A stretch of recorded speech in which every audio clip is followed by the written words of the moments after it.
दोस्तों, यदि आप भी एक कंप्यूटर इंजीनियर हैं और प्रोग्रामिंग लैंग्वेज सीखते हैं तो आपने पाइथन का नाम जरूर सुना होगा। लेकिन क्या आपको पाइथन के बारे में पता है? तो दोस्तों, आज की इस वीडियो में हम पाइथन के बारे में पूरी जानकारी देंगे। तो आइए वीडियो को शुरू करते हैं। सबसे पहले हम बात कर लेते हैं कि पाइथन क्या है। तो दोस्तों, पाइथन की बात करें तो पाइथन एक object oriented high level programming language है जिसका इस्तेमाल web development, app development, machine learning, data analytics, web scripting और नेचुरल लैंग्वेज प्रोसेसिंग के लिए किया जाता है। पाइथन के सिंटैक्स बहुत ही आसान होते हैं और पाइथन की रीडेबिलिटी बहुत अच्छी है। यही कारण है कि पाइथन आज दुनिया में सबसे पॉपुलर प्रोग्रामिंग लैंग्वेज बन चुकी है। तो आइए हम पाइथन की विशेषता की बात कर लेते हैं। जैसा कि आप लोग जान रहे हैं कि आज के दौर में बहुत सारी प्रोग्रामिंग लैंग्वेज उपलब्ध हैं, लेकिन आपको यह चुनना मुश्किल हो जाता है कि हम कौन सी प्रोग्रामिंग लैंग्वेज सीखें। तो ऐसे में आप लोगों को क्या करना चाहिए? तो आप लोगों को ऐसे में कई सारी प्रोग्रामिंग लैंग्वेज को उठाना चाहिए और उनके विशेषता को कंपेयर करना चाहिए। जिसकी विशेषता आपको सूटेबल लगे और आपको सीखने में सक्षम हो, आप उसी प्रोग्रामिंग लैंग्वेज को सीखिए। तो आइए हम पाइथन प्रोग्रामिंग लैंग्वेज की विशेषता की बात कर लेते हैं।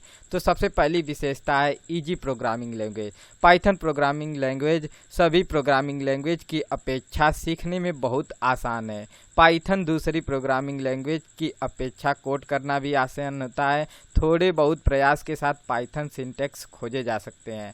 हाई लेवल प्रोग्रामिंग लैंग्वेज होने के बावजूद भी पाइथन कोड आसानी से अंग्रेजी में समझे जा सकते हैं, जिन्हें समझना और सीखना काफ़ी आसान होता है। अब नंबर 2 पाइथन। तो नंबर 2 पे आता है क्रॉस प्लेटफॉर्म लैंग्वेज। दोस्तों, पाइथन एक क्रॉस प्लेटफॉर्म लैंग्वेज है। क्रॉस प्लेटफॉर्म की बात करें तो इसमें किसी भी ऑपरेटिंग सिस्टम पर चलाने के लिए इस लैंग्वेज को उस ऑपरेटिंग सिस्टम के कोड में कोई भी बदलाव नहीं करना पड़ेगा। आपकी पाइथन लैंग्वेज आसानी से किसी भी प्लेटफॉर्म पर या किसी भी ऑपरेटिंग सिस्टम पर आसानी से रन हो जाती है। नंबर 3 की बात कर लेते हैं तो ओपन सोर्स। दोस्तों, पाइथन एक open source high level programming language है। इसका अर्थ, ओपन सोर्स का अर्थ की बात करें तो इसके सोर्स कोड पूरी दुनिया में उपलब्ध हैं। इसे हम आसानी से डाउनलोड कर सकते हैं और इसके कोड में चेंज करके यूज कर सकते हैं। अब चौथे नंबर की बात कर लेते हैं तो embedded.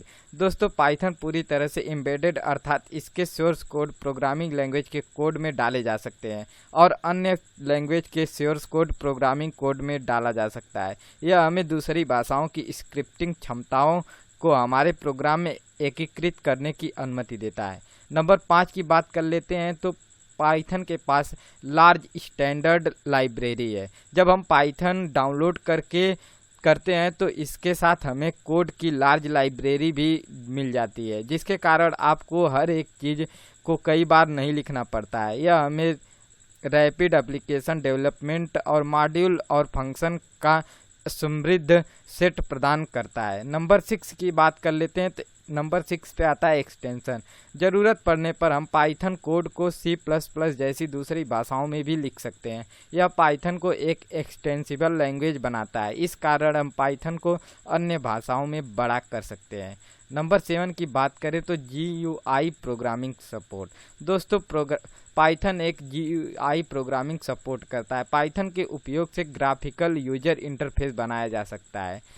GUI graphical user interface का रूप है जो यूजर को कमांड लाइन के माध्यम से इलेक्ट्रॉनिक डिवाइसेस के साथ बातचीत करने की सुविधा प्रदान करता है। नंबर 8 की बात कर लेते हैं तो लेस लाइन्स ऑफ कोड। दोस्तों, पाइथन एक ऐसी लैंग्वेज है जिसमें कम से कम कोड किए जाते हैं। दोस्तों, यदि आप किसी भी लैंग्वेज से अगर पाइथन की आप तुलना करते हैं तो पाइथन में सभी लैंग्वेज की तुलना में बहुत कम कोड लिखे जाते हैं।